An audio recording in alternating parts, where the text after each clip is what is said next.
Arqueólogos anunciaram a descoberta de uma múmia pré-inca de entre 800 e 1.200 anos em perfeitas condições em um antigo centro urbano nos arredores de Lima, capital do Peru.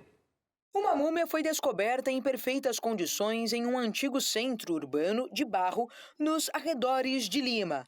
Trata-se de um adolescente de 12 ou 13 anos com 1,30 m de altura.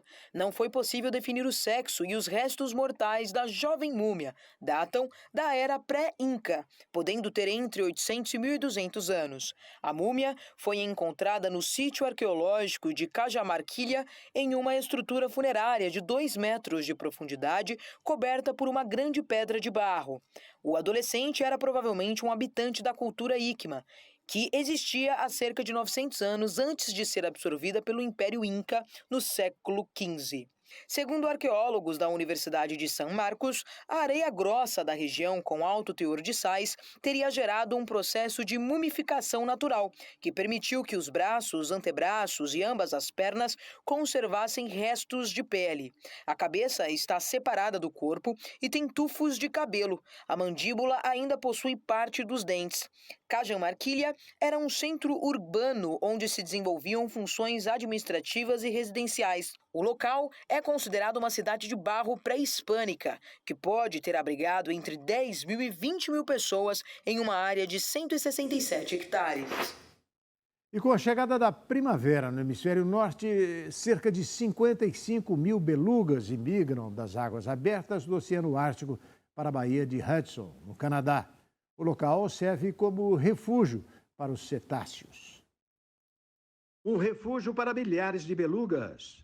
Sob a superfície ligeiramente turva, as belugas se divertem com os turistas que vão a Churchill, no Canadá, para observá-las. A pequena cidade de 800 habitantes não é de fácil acesso. Apenas trens ou aviões chegam à localidade. Longe do rio Sena, ao norte de Paris, onde uma baleia beluga se perdeu e morreu no início de agosto do ano passado, este estuário canadense permite que estes cetáceos brancos, que viajam em grupo, aproveitem águas relativamente mais quentes e seguras. Provavelmente temos meio metro de visibilidade, só isso. Imagine viajar em grandes números, tentando manter essa conexão em longo prazo no escuro, porque 6 meses por ano no Ártico o sol não nasce. Você precisa confiar no som para permanecer junto. O som é a união dessa sociedade complexa. O mais surpreendente é que a comunicação entre as belugas, às vezes, pode ser ouvida da superfície. Apelidados de canários do mar, por causa das cerca de 50 vocalizações que emitem, as belugas são animais sociáveis, com um sistema de comunicação muito complexo. Quando você observa como uma espécie muito centrada no som se comunica e vive em um mundo subaquático, onde realmente é necessário confiar no som para quase todos os aspectos da vida, você começa a entender por que a poluição sonora subaquática é um problema tão grande. A população de belugas na Baía de Hudson é a mais importante do mundo.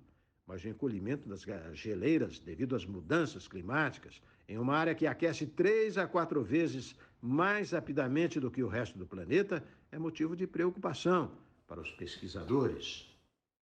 O wasabi é uma pasta usada na cozinha japonesa que esconde o cheiro do peixe e também melhora o sabor da comida. Mas mesmo no país do sol nascente, encontrar o autêntico wasabi é difícil. Um pedaço de ouro verde embutido no coração do sushi. O wasabi é uma pasta utilizada na culinária japonesa. Um tempero feito da planta Wasabi japonica. Usamos o wasabi porque não só mascara o cheiro do peixe cru, mas também aumenta o sabor. Ele ainda tem propriedades antibacterianas. O sushi é um símbolo da culinária japonesa e o wasabi é um ingrediente crucial. Mas mesmo no país do sol nascente, encontrar o autêntico wasabi é difícil. Cada safra de wasabi pode levar um ano inteiro ou até 18 meses para amadurecer em grandes terraços artificiais. Muitos restaurantes usam substitutos mais baratos à base de raiz forte.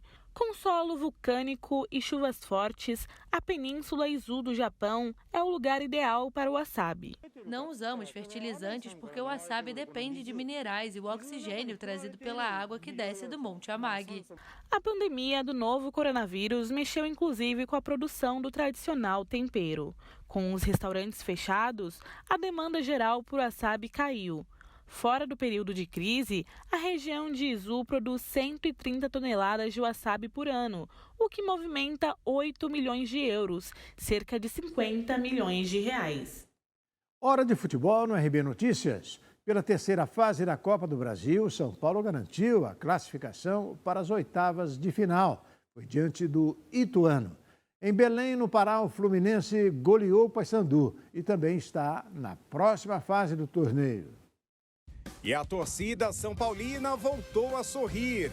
Após jogo apagado no Morumbi, o São Paulo foi a Itu, no interior paulista, e derrotou o Ituano por 1-0, carimbando a vaga nas oitavas de final da Copa do Brasil. O gol do tricolor paulista só foi acontecer na segunda etapa, após Dorival Júnior promover a entrada de Wellington Rato.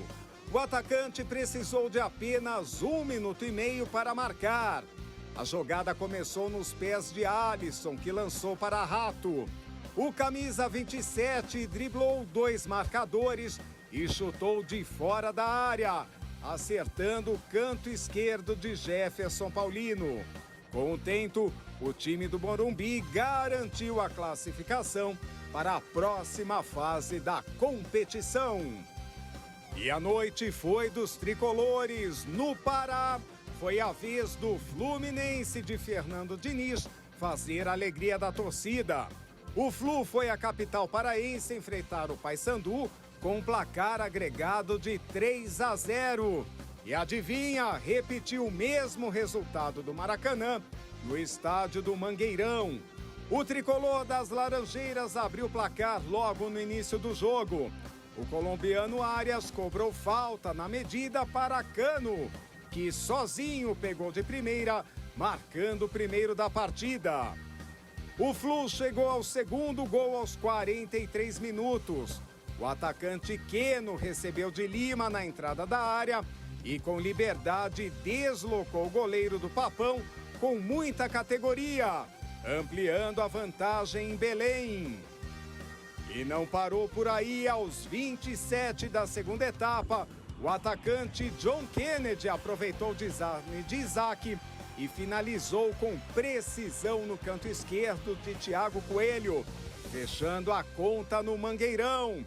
Final, Fluminense 3, Paysandu 0. Isso aí, São Paulo recuperando o Belo tempo gol, hein? perdido. Belo gol esse final aí. Belíssimo. E hoje tem Corinthians. Hoje tem Corinthians. Precisa marcar 3 vezes. Por favor, gol do Para Roger ganhar o Guedes. jogo. O RB Notícias de hoje fica por aqui. A gente volta amanhã. Até lá.